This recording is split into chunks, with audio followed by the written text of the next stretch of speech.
Let's have you go ahead and scoot forward so that your feet are flat on the floor and you can sit up nice and tall. All right, so scapular protraction and upward rotation. This is primarily testing for serratus anterior. Remember, when serratus anterior is weak, we're gonna see scapular winging, which means that medial border of the scapula is gonna flare back away from the rib cage.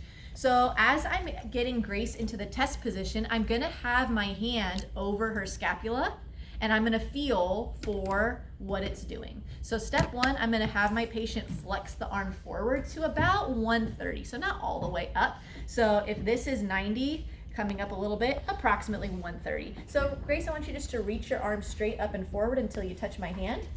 There you go, and then come down. So step one was, did the scapula just adhere to the rib cage, or was it flaring away and pressing into my hand? She did a pretty good job with that, so I'm good to move on from that.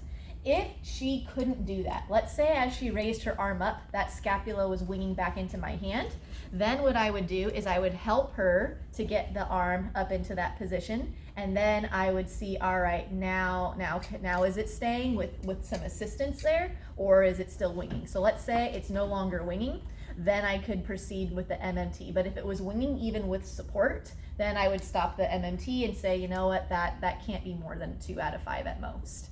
So that little note in there under modification in grade 2 out of 5, yeah, I would know that for next week. I'm just saying, be helpful information for Monday. You know what I'm saying? You know what I mean, Jelly Bean? My coworker used to say all the time.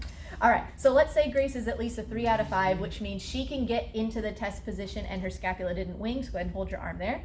Now I'm gonna go ahead and push down on her arm. I don't care if this arm moves, because that's not the muscle I'm testing. I'm testing for the serratus anterior. So as I push down on her arm, I'm feeling for if the scapula starts to wing. If it does, that's the end of the test. If it doesn't, I can continue to push even if her arm is falling down. So Grace, I want you to hold this test position for me. I'm gonna push down on your arm. Your goal is just to hold your arm up as best as you can. Ready? Okay. Here we go. Hold nice and strong for me. And I'm just feeling for the position of the shoulder blade. And it's holding pretty good. So even though her arm is moving, we're still happy with that because the shoulder blade stayed strong. Does that make sense? So Grace, go ahead and lift your arm up one more time. Hold it there. I'm gonna give you a little more pressure. Push up as hard as you can. Push, push, push, push, push, push, push, push, push, push, push. Come on, come on, come on, come on, come on. Ugh.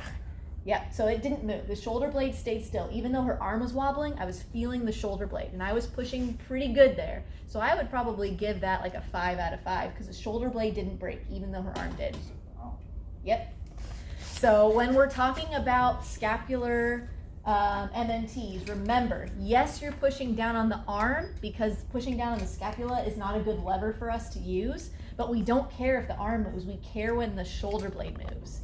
Now go ahead and lift your arm up one more time, hold it there. Go ahead and hold it up strong, strong, strong. Let's say like right here, her shoulder blade just completely retracted, downwardly rotated and moved right away. That's when I would stop the test, even if the arm was still up. So as soon as I start to feel movement, either a winging or rotating downward or dropping downward, that's when I stop the test. Does that make sense? Mm-hmm. All right, cool. Next, we're gonna test for upper trapezius and our other muscles that help to elevate the shoulders. This one, pretty much everybody is crazy strong on. Now, for that reason, my clinical cheat is not necessarily always appropriate because what I'll do is I'll cue the patient. I want you to lift your shoulders up by your ears, hold them up there, don't let me push down, and I'll push down from here, and everyone is invariably a 5 out of 5, which is why the textbook says that's BS. You shouldn't be doing it that way. The textbook says, climb onto the table, lift your shoulders straight up to the sky for me, Grace, hold them up, don't let me push down. Here we go, 1, 2, 3. And now I'm just leaning over her. Now I'm really testing that. JCPenney photos. So on a skill comp, yep, you're gonna have to get up on the table, not on a rickety chair. Not on a rickety chair, on a table. If you need more space, you can always use that back plinth. I'm fine with that. But you need to be up and over your patient because I guarantee you we could push down here like this all day long. She's not breaking, but I can only push down so hard with my arms compared to just leaning on her with my body. So ignore my clinical cheat that I almost always do because I hate climbing on the table. You're gonna climb on the table just for the purposes of this class. All right. I'm going to skip down a few because we're going to do some other MMTs in this position. Before we move out of this position, we are going to test for shoulder flexors and rotators. So that is, there's a couple here. There we go. So we've got shoulder internal and external rotators. Again, I listed out all the muscles and their peripheral nerves and nerve roots there for you guys. So a little nice collection there if you want to use it. So for both of these, we're going to have the patient have their arm at their side and their hand forward. If they're having a hard time, you can use a towel, but I rarely do. Actually, let me come around and do this side. I like to sit up alongside the patient, and what you're going to do is you're going to stabilize on the humerus so that they don't accidentally AB or adduct their arm, and you're going to have them open up their hand. If you're testing the external rotators, you're going to push on the back of their hand inward. If you're testing the internal rotators, you're going to have your hand on their palm and pulling outward for your application of resistance, right?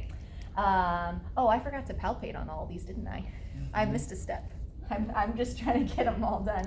All right, so if we were doing this absolutely properly for external rotators, we would first test for active range of motion. We would palpate onto either posterior delt, infraspinatus, or teres minor, and we'd say, Grace, keep your elbow in, reach your hand out towards my hand as far as you can go. Excellent, beautiful range of motion, felt those muscles working. Perfect, now we're actually gonna do the resisted part of the test. Now, if somebody has wrist pain, you can push on the back of their forearm, that's fine. If they're otherwise, you can push on the back of their hand or on the back of their wrist. So Grace, I want you to hold this position for me, and I'm gonna try and push your hand inwards towards your stomach. Don't let me push your hand in. Ready? Here we go. 1, 2, 3. Push out as hard as you can. And I would probably give that like a 5-. That was pretty solid. And then for internal rotation, I could palpate onto her pectoral muscle. I could palpate on teres major. I could palpate on her lats. Any internal rotator will work. So go ahead and bring your hand in towards your stomach. Excellent, and back out. Perfect. And now I want you to pull your hand inward again. Again, I'm stabilizing on the humerus so that she's not adducting to get that motion. Whenever you're ready, pull your hand in toward your stomach as hard as you can. And way stronger on this one. If the last one was 5-, that is easily a 5.